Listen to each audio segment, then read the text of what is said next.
Isbal Podcast.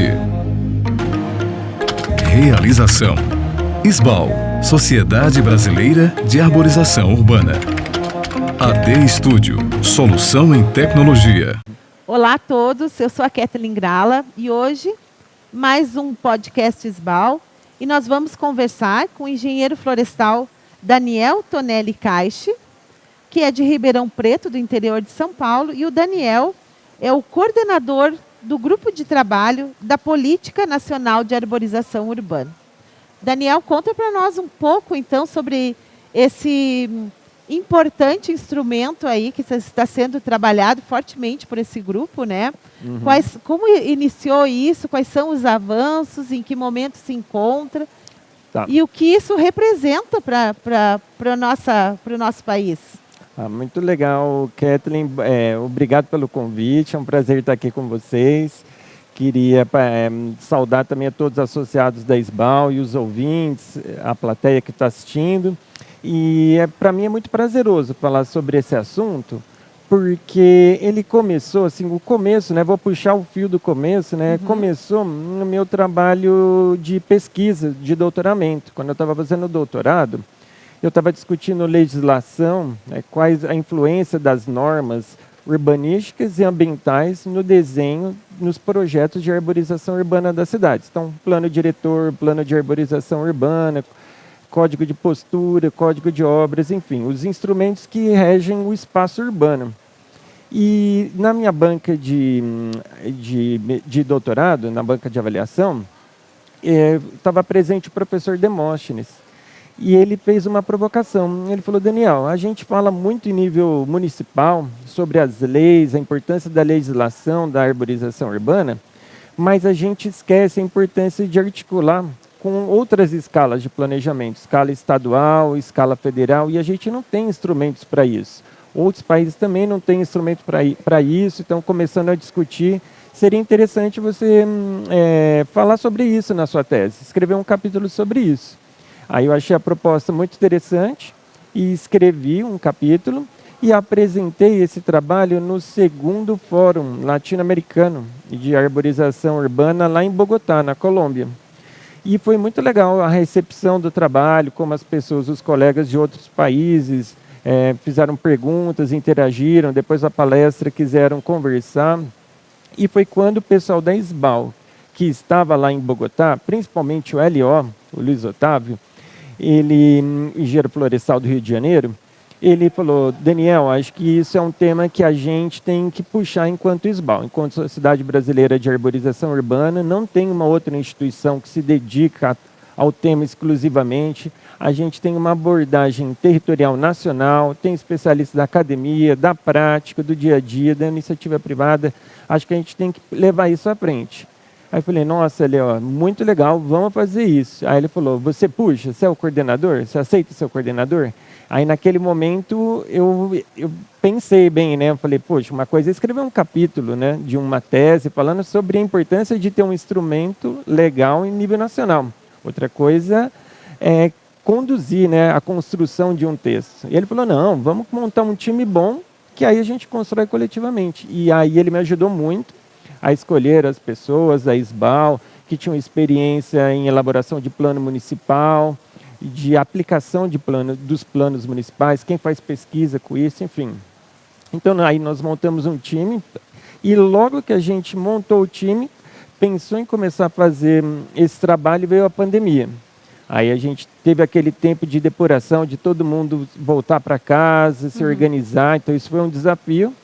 E aí a gente já acostumado à situação, sabendo que era o que tinha, né, pela frente, a gente viu nesse momento de dificuldade uma motivação para a gente continuar trabalhando. Uma oportunidade. Uma oportunidade. Então, durante quase os 2 anos de pandemia, a gente montou um time com 17 membros da Isbal, de várias formações: direito, engenharia agronômica, engenharia florestal, biologia, engenharia ambiental, engenheiro sanitário, arquiteto, paisagista, enfim.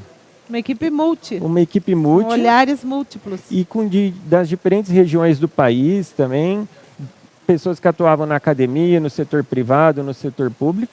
E aí, durante 2 anos, fomos construindo passo a passo, item a item, artigo a artigo, o texto do que a gente imaginava que seria um bom instrumento para orientar o planejamento da arborização urbana em nível federal, estadual, articulado com os níveis municipais, né, que já são mais tradicionais, né, no planejamento da arborização urbana.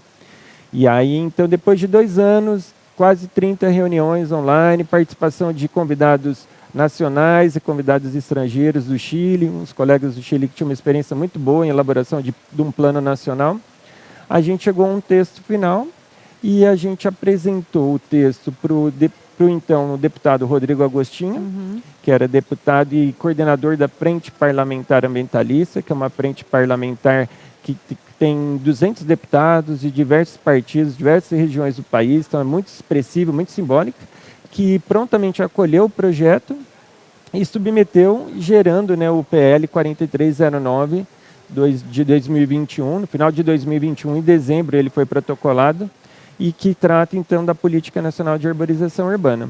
E como está hoje a situação desse plano?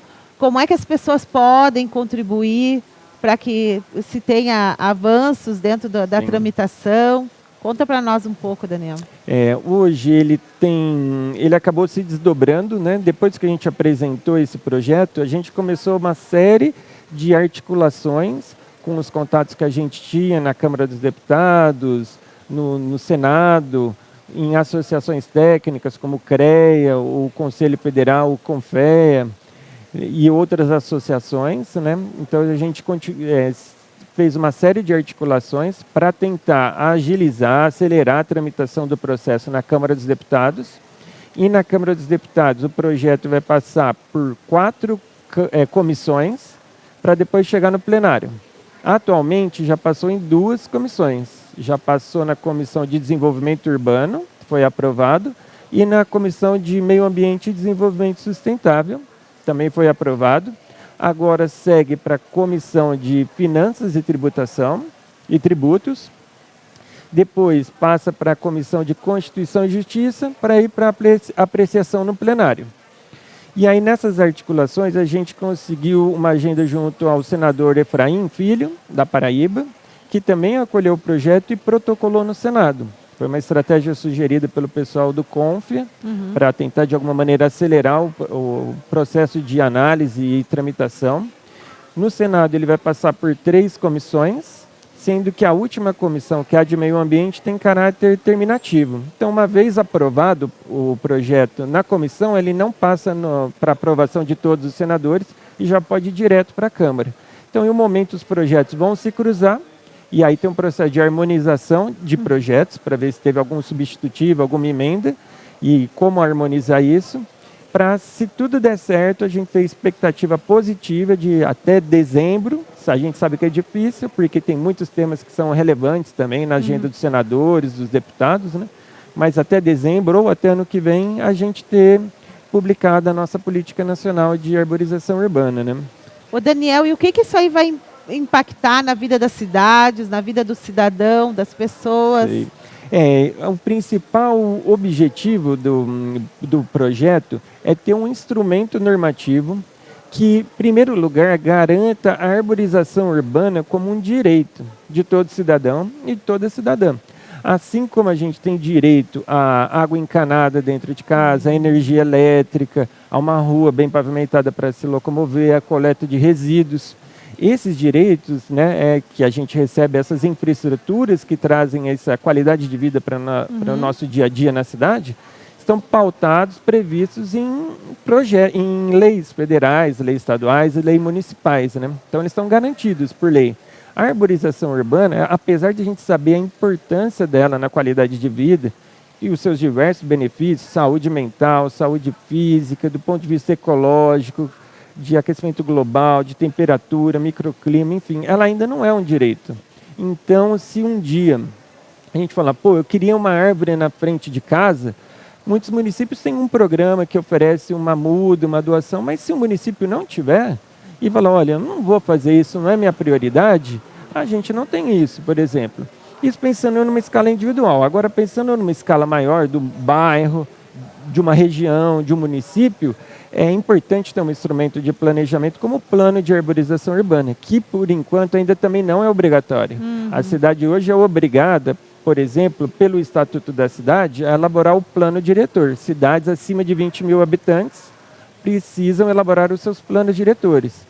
Precisam elaborar os seus planos de saneamento, seu plano de mobilidade, de resíduos sólidos, mas de arborização urbana não.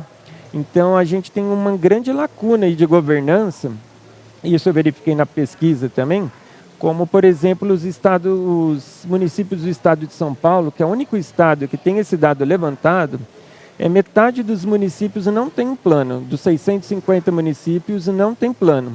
E para os outros estados a gente nem sabe ainda. Então, um primeiro objetivo é tornar a arborização urbana um direito de todo mundo, e para esse direito ser viabilizado, ele tem que ser viabilizado com planejamento. E aí a obrigatoriedade, seguindo essas outras temas, mobilidade, saneamento e resíduo, plano diretor, que as cidades acima de 20 mil habitantes vão ser obrigadas a elaborar os seus planos, com metas, obrigações, deveres, programas de produção de muda, de educação ambiental, de pesquisa, enfim. Fazer um planejamento de como, primeiro, um diagnóstico de como está a arborização e aonde quer chegar. E como vai fazer nesse meio tempo para atingir os seus objetivos. E como desdobramento de tudo isso, a gente espera também a profissionalização, né? Ainda mais da silvicultura urbana, da arboricultura, né? E com isso a melhoria da qualidade dos serviços prestados, o uso das normas da ABNT, que é a SBAL, é tão importante na construção de normas, né, para realizar os serviços e os procedimentos com segurança e com técnica. Essas normas da ABNT sobre a arborização urbana, que hoje são 3, e a 4ª está em construção, elas também não têm força de lei. O município usa se ele quiser. Se ele não quiser, ele fala, não sou obrigado. Com essa política a gente pretende isso também. Bom, vai fazer uma obra e precisa manejar árvore em obra? Tem uma lei, uma norma, que foi criada por um grupo multidisciplinar de especialistas de várias áreas orientando como fazer. Por que não seguir ela? Precisa fazer uma poda, toda cidade precisa fazer poda. Bom, não sei como fazer. Tem uma norma, também foi criada por especialistas de várias áreas, falando os tipos de poda, como fazer, os equipamentos, por que não seguir? Então, acho que um outro desdobramento é isso, a implementação do uso das normas na gestão do dia a dia da arborização urbana. Quer dizer, então, que aquela cidade que está comprometida, interessada, ela vai ter um instrumento que vai qualificar isso, e aqueles que ainda não tiverem pensado a respeito agora vão ter que se mexer e fazer acontecer. Isso, e a gente prevê nos instrumentos para viabilizar, né, novas possibilidades, né, como o pagamento por serviços ambientais, a valoração das árvores urbanas pelos serviços ecossistêmicos que elas prestam, né? Então, fora o ar, a qualidade, a questão climática, a água que ela evapotranspira, a questão para a fauna, hoje estão surgindo novas oportunidades de monetização desses serviços. Existem fundos internacionais que estão interessados em financiar esse tipo de serviço ecossistêmico. Então a gente vê uma oportunidade ali disso, também quantificar carbono, para que isso entre nos inventários de gás de efeito estufa, das emissões de gás de efeito estufa dos municípios, do estado e depois da nação, da contribuição nacional que o Brasil precisa apresentar. Como é que está se comportando em relação às emissões de gás de efeito estufa, as florestas urbanas têm um papel fundamental. Isso pode ser monetizado. Então, a gente espera que esse instrumento possa auxiliar nisso. E para, como você disse, os municípios que ainda não têm esse planejamento e que vai precisar pensar, a gente tem um artigo na política que fala para os municípios de pequeno porte, que muitas vezes são os municípios que têm menor capacidade de investir para fazer planejamento, então eles terão prioridade num fundo de arborização urbana, que vai ser criado junto com uma estrutura de gestão. Aí dentro do Ministério a gente não quis amarrar na lei e falar qual ministério que é, porque isso é uma decisão, né, do Executivo, mas a gente prevê a criação de uma estrutura de gestão e de um fundo para apoiar justamente os municípios que têm menos condição para contratar ou desenvolver o seu plano de arborização local, por exemplo. E depois de um tempo de adaptação, os municípios que não tiverem elaborado seus planos, aí não acessam esse fundo e perdem a oportunidade, né, de entrar nessas novas oportunidades de monetização. Então, é uma política muito bem amarrada em todos os aspectos. A gente tentou de fazer da melhor maneira, né? Olhando tanto aspectos teóricos, conceituais, para dar um apoio, também pensando como que muitas vezes é difícil para os municípios exercer a fiscalização por não ter esse amparo legal. Então, a gente pensou nessa questão conceitual para dar esse apoio para a fiscalização, mas também para esses outros tipos de instrumentos para viabilização, de elaborar os planos e depois para implementar os planos, monitorar os planos. E aí, só falando sobre monitoramento, né, fazer um monitoramento da implementação dos planos, a gente propõe também a criação de um sistema nacional de informação sobre a arborização urbana. Porque, como eu comecei a fala falando que a gente tem uma lacuna de dados, a gente não sabe como que está, quantos estados têm, os municípios têm plano de arborização urbana, quantos estão implementando ou não. Então, a partir da promulgação da lei, a gente dá um prazo de 1 ano, mas para o governo federal é implementar um sistema nacional de informação, onde os municípios vão subir, aportar os planos e o status dele. Está em desenvolvimento, foi concluído, está implementado. Quantos % da meta foi implementada nessa gestão e na próxima, para a gente poder, enquanto cidadão, exercer também o nosso poder de cidadania e verificar se aquelas metas, se os objetivos estão sendo cumpridos, muito bem cumpridos, estão deixando a desejar, enfim. E isso também vai ter um desdobramento na pesquisa, né? Então, para quem trabalha com pesquisa em arborização urbana, tem um sistema que vai receber os dados de informação de arborização urbana de todos os municípios, estados e do Plano Nacional, vai ser uma fonte muito rica para a elaboração de pesquisas também. Sem dúvida. É algo muito completo, né? Tentamos. Daniel, e como tu vê assim, qual foi o papel que a SBAL teve nesse trabalho, a relação atual do que a SBAL vem desenvolvendo? Qual é a tua visão a respeito disso?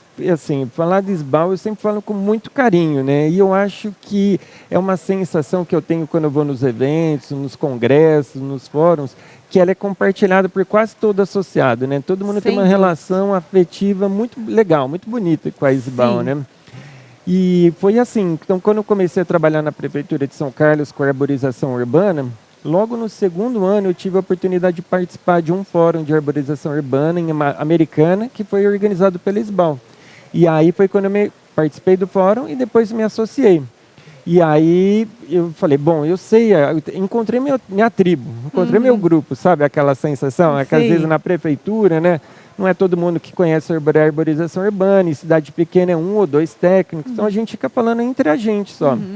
E saber que tinha uma instituição que se dedicava para isso, de várias regiões, com pessoas de diferentes abordagens, experiências. Não, agora eu tenho um grupo para poder trocar ideia, para poder tirar uma dúvida, eu me sinto parte. Então essa relação foi muito bonita.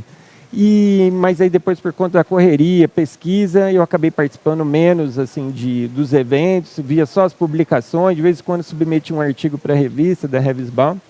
E foi no Fórum Mundial, que eu fui no Fórum Mundial de Arborização Urbana em Mantova, que eu encontrei também um pessoal da SBAL e que a gente começou a discutir sobre políticas públicas. Eu falei do meu doutorado e eles falaram, não, isso é muito legal, a gente tem que trazer isso para a SBAL. E fui muito bem acolhido. Depois, no ano seguinte, fui para o fórum em Bogotá, e aí também o pessoal estimulando a levar à frente o que uma ideia que no começo, como eu disse, né, uma coisa é escrever um capítulo, depois se propor a escrever um projeto de lei federal. Eu falei, é muita audácia, eu não vou fazer isso, né? Pessoal, mas se não for a gente da SBAL, quem que vai fazer? Não tem ninguém no país que se dedica, uma outra instituição que se dedica só para isso. Então me deram um apoio, não, vai em frente, a gente apoia, a gente consegue. E foi uma construção coletiva muito bonita. Então eu gostei muito, para mim foi muito legal. E eu vejo que é uma instituição que tem um papel, sempre teve um papel muito importante na sociedade brasileira como um todo, mas a tendência é ter cada vez mais, né? Ser protagonista. No contexto de mudanças climáticas, de vida urbana, cada vez mais pessoas morando na cidade, querendo qualidade de vida, a gente sabe que a árvore é uma infraestrutura fundamental para dar essa qualidade de vida. E a gente é a instituição que está aí para apoiar isso. Os municípios elaborarem seus planos, implementar os planos, incrementar a cobertura arbórea e proporcionar melhor qualidade de vida, né? Então, esse propósito é muito bonito também, né? Todo mundo tem que trabalhar, todo mundo tem que fazer as coisas, mas trabalhar com um propósito por trás dá uma satisfação muito mais legal, né? Muito melhor. E fazer parte da SBAL é fazer parte de um propósito muito bonito. Que lindo isso, Daniel. E aqui nesses podcasts, a gente tem contado um pouco a história da SBAL, né? Que por ocasião dos 30 anos iniciamos esse projeto, agora com 31. E a gente tem conversado com muitas pessoas que foram as precursoras desse trabalho. E hoje é uma satisfação conversar com alguém que ingressou relativamente há pouco tempo em relação a esses precursores, mas que está fazendo a diferença, contribuindo muito, trazendo algo muito significativo para a sociedade, né? E amparado por essa sociedade tão importante e comprometida com essas questões, né? Então, Daniel, eu quero te agradecer por expor aí para a gente todo esse trabalho, né? Colocar de forma muito didática tudo isso, mostrar a importância do que está vindo e trazer também a importância daqueles que contribuíram para que isso acontecesse. E, pessoalmente, tu merece, né, nossa reverência em relação à tua dedicação e esforço para que isso se concretizasse.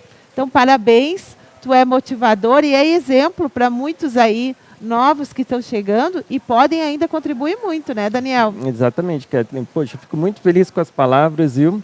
Também admiro muito o seu trabalho, sua atuação aqui na SBAL. E você disse um ponto muito importante, né? Assim, para a gente que está chegando há pouco tempo na SBAL, ela não caiu do céu, né? Teve muita gente que lutou para construir ela e poder, de alguma maneira, contribuir com essa história tão bonita da instituição, aportar algum benefício, né? Contribuir, agregando alguma coisa. Para mim também é um motivo de muita satisfação saber que eu estou contribuindo e reforçar o convite, então, para as pessoas que vêm nessa causa, né?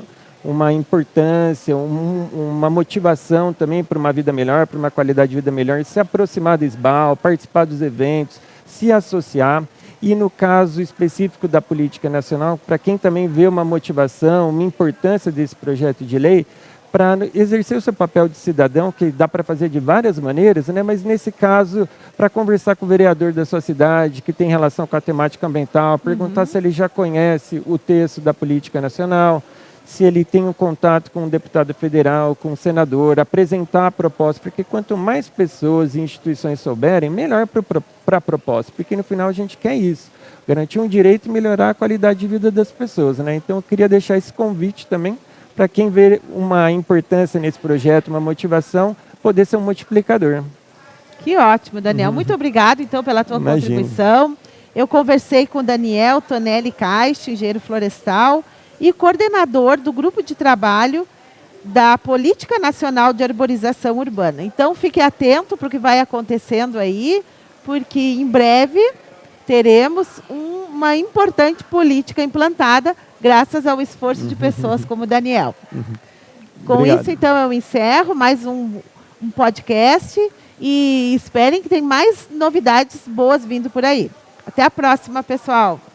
SBAL, Sociedade Brasileira de Arborização Urbana. Patrimônio do Brasil.